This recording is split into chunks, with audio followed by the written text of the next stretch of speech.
Jessie sat in the hospital's visitor alcove, the glow of his laptop screen illuminating his exhausted but determined face. For the past week, he had dedicated every available hour to researching resort schematics across the province. His search parameters were absolute. He required a location with decentralized lodging, predictable thermal dynamics, and a manageable acoustic environment. Elkhorn Resort emerged as the only acceptable output. It featured isolated, rustic cabins that minimized shared wall friction, a primary heated pool, and exactly 2 auxiliary hot tubs operating at constant, regulated temperatures. He booked cabin number 4, knowing the physical separation from the main lobby would act as an essential firewall against the chaotic median population. Down the corridor in the telemetry ward, Kira sat cross-legged in the center of her sanitized mattress. She inhaled for a count of 4, held the oxygen in her lungs for 4, and exhaled for 4. Her daily meditation sessions had evolved from a frustrating abstraction into a vital stabilization protocol. She was actively training her neural pathways to center on future coordinates rather than defaulting to historical trauma. Slowly, she reached across her body and traced the raised, jagged tissue of the scar on her left forearm. The mark was a permanent physical ledger of the chemical breach, the day the synthetic hallucinogen had collapsed her sensory matrix in the aquatic center. She ran her fingertips over the uneven skin, logging the tactile data without allowing the associated terror to spike her heart rate. She was building a mental firewall, isolating the memory so she could safely project herself into the weekend's upcoming variables. The heavy wooden door to her room swung open, and Aunt Deborah stepped inside carrying a small canvas tote. "Hey, sweetie," Deborah said, keeping her volume low and casual as she set the bag on the plastic chair. "I brought some extra reading material for the trip." As Deborah turned, her eyes locked onto Kira's bare feet resting against the gray blankets. The skin across the tops of both feet was aggressively inflamed, blooming into harsh, flaky red patches of severe eczema. Deborah's pulse immediately spiked, but she clamped her teeth together, forcing her expression to remain neutral. She knew that projecting any anxiety would instantly be absorbed by Kira's hypersensitive threat detection grid. "Actually," Deborah said smoothly, tapping her pockets with a practiced sigh, "I left my phone in the truck. Give me 1 second, I'll be right back." Deborah slipped out into the hallway, leaning against the cinderblock wall to process her spike in adrenaline. She walked quickly to the nursing station, finding Dr. Evans updating a chart. "Listen, Doc," Deborah said, her voice tight with suppressed worry. "She's got a massive eczema flare-up on the tops of her feet. It looks painful. I didn't want to freak out in front of her and ruin her baseline before this Elkhorn trip. Can we get something for it without making it a whole ordeal?" Dr. Evans nodded sympathetically, already reaching for his prescription pad. "It is a common physiological stress response. I will order a topical corticosteroid from the pharmacy. Just present it as a standard maintenance routine." 10 minutes later, Deborah walked back into room 412 and tossed a small white tube onto the foot of the bed. "Doc says to rub that ointment on twice a day. Keeps the dry winter air from cracking the skin." Kira analyzed the pharmaceutical variable, reading the precise chemical composition on the label before nodding. Jessie walked into the room just as Kira was inspecting the tube. He glanced from the ointment to Deborah, recognizing the unspoken tension.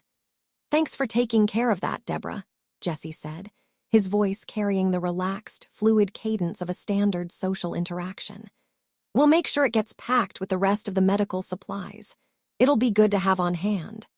Once Deborah had safely departed the perimeter, Jessie shifted his posture, locking his spine into the rigid, dependable alignment Kira required. He looked directly into her hazel eyes, his vocal tone dropping into a measured, clinical rhythm. "Does the topical application require external physical assistance, or is your mobility sufficient to execute the protocol independently?" "I can execute the application," Kira confirmed, carefully dispensing a symmetrical dab of the ointment onto her index finger. The intervention is highly logical. Uncompromised dermal integrity is required for the resort's aquatic environments. Friday morning initiated the official departure sequence. Kira approached her packing algorithms with absolute precision. She rolled a pair of soft, frictionless cotton pajamas into tight, identical cylinders, slotting them into the left quadrant of her duffel bag. Her fluffy burgundy housecoat was meticulously folded and placed in the geometric center, serving as a heavily insulated anchor for the surrounding items. She then verified her aquatic uniform, a structurally secure swimsuit, along with rigid denim jeans and visually pleasing tops that carried no unpredictable tags or seams. Everything was cataloged and mathematically balanced. Jessie packed his own gear into a standard black bag with quiet efficiency. As he zipped the canvas closed, he mentally reviewed his primary directive for the next 48 hours. He needed to construct a flawlessly secure environment at Elkhorn. If he could manage the variables perfectly, he could help Kira forge a pristine, mathematically sound memory in the water. A new data point she could utilize in her future meditation cycles to overwrite the trauma of the chemical breach. The transit to Elkhorn Resort took exactly 2 hours and 14 minutes, navigating the dark, frozen highways of Manitoba. They pulled up to cabin number 4, the heavy tires crunching over the packed snow. The exterior was classic log construction, visually charming, but more importantly to Jessie, structurally sound and well-insulated against acoustic leakage. They carried their symmetrical luggage inside. Kira immediately began unpacking, establishing a new domestic baseline by aligning her toiletries at right angles on the bathroom counter. While she stabilized her spatial awareness, Jessie moved to the small kitchenette. He unzipped a thermal transport bag, extracting a heavy glass bottle of Buckley's Irish cream and a sealed plastic bucket of perfectly cubed ice. He arranged them on the counter with deliberate, even spacing. Kira stepped out of the bathroom, her eyes immediately scanning the new variables on the counter. She registered the Buckley's Irish cream, calculating its purpose within their evening matrix. She looked at Jessie, waiting for the operational briefing. Jessie turned to face her, his hands clasped casually but firmly in front of him. "I have verified the resort's aquatic schedules," Jessie stated, his voice projecting total, unbreakable security. "The primary pool and auxiliary hot tubs initiate an adult-exclusive cycle at precisely 2100 hours. The median population of unregulated children will be completely purged from the sector. Our exposure to unpredictable kinetic friction will be 0. Kira processed the parameters, a profound wave of relief washing over her internal systems. A smile pulled at the corners of her mouth as she reached out to firmly grasp his hand. "The operational parameters are optimal," Kira whispered softly. "I am prepared to execute the memory protocol." Kira stepped out of the bathroom of cabin number 4, her structurally secure, structurally predictable aquatic uniform adhering perfectly to her frame. As she reached forward to align her discarded cotton garments at precise right angles on the bed, the fabric of her swimsuit shifted slightly, exposing the upper quadrant of her left shoulder. Jessie paused his packing protocols, his eyes locking onto the small, intricately inked illustration resting on her pale skin. He felt an immediate, unscripted spike of profound respect for the hidden complexities she possessed. "I did not possess prior visual data regarding the marsupial rendering on your posterior deltoid," Jessie stated, keeping his vocal cadence measured and clinical as he stepped closer to inspect the kangaroo tattoo. Kira paused her alignment task, tracking his line of sight. "The permanent dermal pigmentation was executed during a sanctioned financial accumulation event," she explained, her hazel eyes fixed on his steady expression. "The objective was to provide mitigation resources for the Australian wildfire crisis. The required fiscal transfer was exactly $50. I concluded it was a highly efficient allocation of capital to assist the affected biological ecosystems. The ethical parameters of that transaction are exceptional," Jessie affirmed, a warm affection bleeding into his structured tone. I will now initiate my own aquatic uniform transition. He entered the adjacent bedroom, stripping off his heavy, insulated winter layers and replacing them with standard dark swim trunks.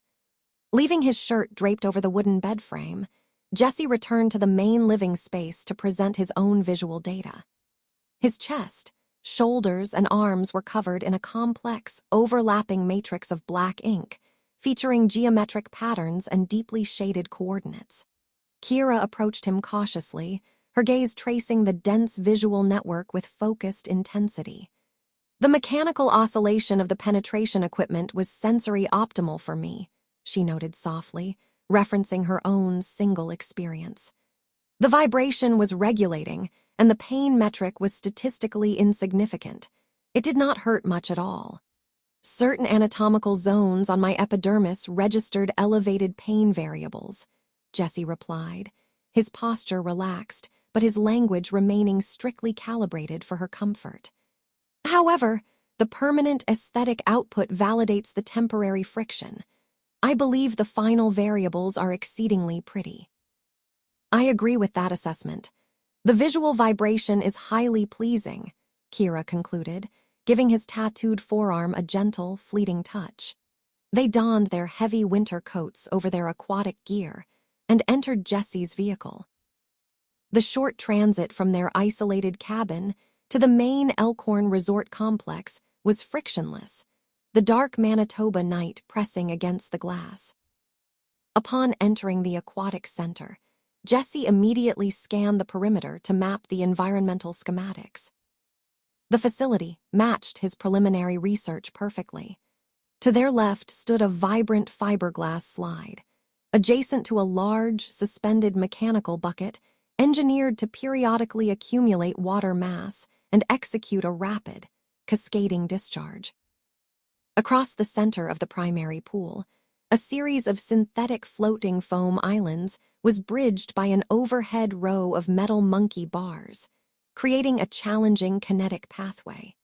The space also contained 2 thermal regulation zones, an indoor hot tub bubbling quietly in the corner, and an automated glass door leading to an exterior hot tub exposed to the freezing winter air.